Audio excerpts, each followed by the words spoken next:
ఇక ఈ ముచ్చటనైతే హైదరాబాద్ మేడిపల్లి ఠాణా ఇలాకాలో ఉన్న ఫీర్జాదిగూడలో జరిగిందుల్లా. రాఘవేంద్ర కాలనీలా సత్యనారాయణ సునీత అనే మొగుడు పిల్లలు ఇద్దరు బతుకుతున్నారు. ఇక తన పెన్విటి రోజు మందు తాగొచ్చి మస్తు పరిశాన్ చేస్తుండంట. ఒక దిక్కు తిట్టుడు, ఇంకో దిక్కు రోజు తాగొచ్చి కొట్టుడు. ఇక సునీతకు మొగుడి మీద మస్తు విసుగా చేసింది.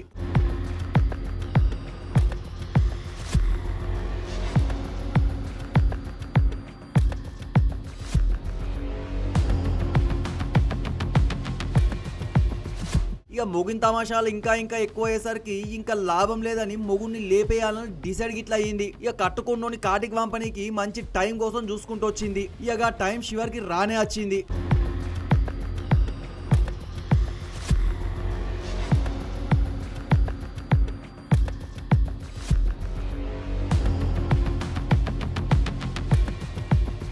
సుక్కేసుకొని దొంగున్న మొగుడిని షీరతోని ముందుగాల కాళ్ళు చేతులు కట్టేసింది. అటెన్కా సెంట్రింగ్ కర్ర తీసుకొని తలకాయతో పాటు ఒళ్ళంతా పులిసిపోయేటట్లు పొల్లు చంపింది. మస్తు దెబ్బలు గిట్లా తలగంగానే గా సత్యనారాయణ ఉన్న చోటనే సోయి సూతి లేకుండా ఊలబడ్డాడు.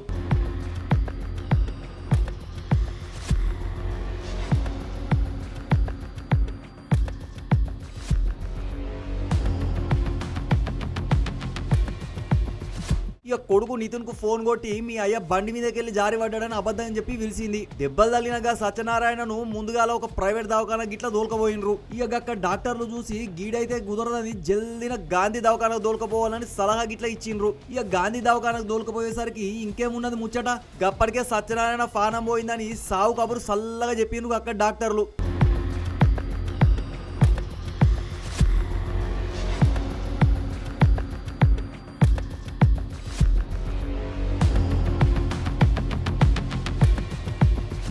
ఇక సత్యనారాయణ సావు మీద మన పోలీసార్లకు జరంతా అనుమానం వచ్చింది. ఇక వాళ్ళ తరికాలు జరంతా గట్టిగానే దర్యాప్తు గిట్లా చేసిండ్రు. ఒక దిక్కు పోస్ట్ మార్టం కాగితం, ఇంకో దిక్కు డాక్టర్ సాబ్ల అభిప్రాయం తీసుకున్నారు. మళ్ళా సీసీటీవీ ఫుటేజ్ సుతంగా జల్లడబట్టిండ్రు. ఇక ఎక్కడ సుతంగా రోడ్డు మీద యాక్సిడెంట్ అయినట్లు కానరాకపోయేసరికి సునీత మీద పోలీసులకు డౌట్ గిట్లా కొట్టింది.